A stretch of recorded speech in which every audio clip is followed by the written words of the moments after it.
ओए क्या हो रहा है भाई?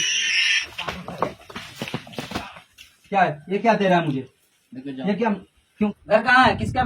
पापा का नाम क्या है? कहाँ पे ले जाता है बच्चे को? જો મિત્રો તમારે ઘરે નાનું બાળક હોય ને તો આ વિડીયોને છે ને લાઈક નહીં કરશો ને તો ચાલશે, પણ શેર જરૂરથી એકવાર કરી દીજો, જેથી કરીને આવાથી લોકો બચી રહે. અને મિત્રો આ વિડીયોને છે ને શેર એટલા માટે હું કરવાનું કહું છું કે અત્યારે નાના નાના બાળકોને ઘણી જગ્યાએ બહાર રમવાનો શોખ હોય, અથવા તો આપણું ઘર અહીંયા હોય અને છોકરાઓ થોડા બહુ દૂર જતા હોય રમવા માટે, અને આપણને કાંઈ ધ્યાન હોય નહીં.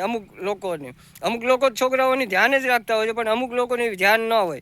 અને મિત્રો એટલામાં જ આવા લોકો લુખ્ખા લોકો હોય છે, એ લોકો છોકરાઓને પકડી જાય છે. અને પકડી જાય એટલું જ નહીં, અને તે શું કરે છે તો તમને બધાને ખબર જ હોય. પકડીને બીજા લોકોને વેચી દે છે, એના પૈસા લે છે.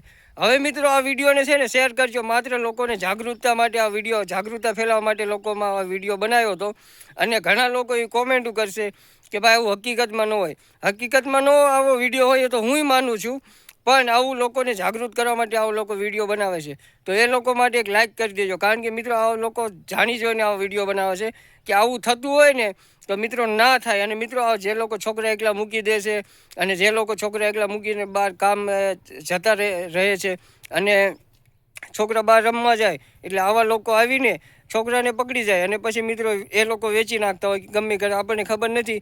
પણ મિત્રો આ વિડીયો અત્યારે મેં જોયો ને, એ વિડીયો હકીકતમાં નથી, એટલે સાચો વિડીયો નથી. એટલે કે આ લોકોમાં જાગૃતતા ફેલાવવા માટે આવો વિડીયો બનાવ્યો છે. ને આવો હકીકતમાં બનાવ નહોતો બન્યો, પણ આ છોકરાને પકડી જાય છે એવો રોલ કર્યો હતો, એક્ટિંગ કરી હતી. અને આવી રીતે થઈ શકે, આ લોકોનું કેવું એવું છે. તો મિત્રો આપણી સેફટી માટે આ વિડીયો છે, બાકી બીજું કાંઈ નથી. વિડીયોને શેર કરવાનું ભૂલતા નહીં. અને નાના બાળક હોય ને મિત્રો, એને એકલું ના મૂકવું જોઈએ, એવું કેવું છે આ લોકોનું વિડીયો બનાવીને. અને લોકોમાં જાગૃતતા ફેલાવવા માટે આ લોકો વિડીયો બનાવે છે. ઘણા લોકો અંદર એવું કોમેન્ટમાં ખોટું લખે છે, ગાળો લખે છે, પણ એવું મિત્રો લખવાની જરૂર નથી. પહેલાં વિડીયો જોવો, એમાં ડિસ્ક્લેમર પણ લગાડેલું હોય છે કે આવાથી અમે લોકોમાં જાગૃતતા ફેલાવવા માટે વિડીયો બનાવી છીએ, બાકી આવું કોઈ હકીકતમાં ન હોય. આ જે કાંઈ બધા માણસો હોય, અમારી ટીમના જ માણસો હોય, એ બધા મળીને એવો વિડીયો બનાવે છે. તો મિત્રો વિડીયોને લાઇક, શેર, કોમેન્ટ કરવાનું ભૂલતા નહીં, અને આ વિડીયો શેર પણ કરી દેજો. Thank you.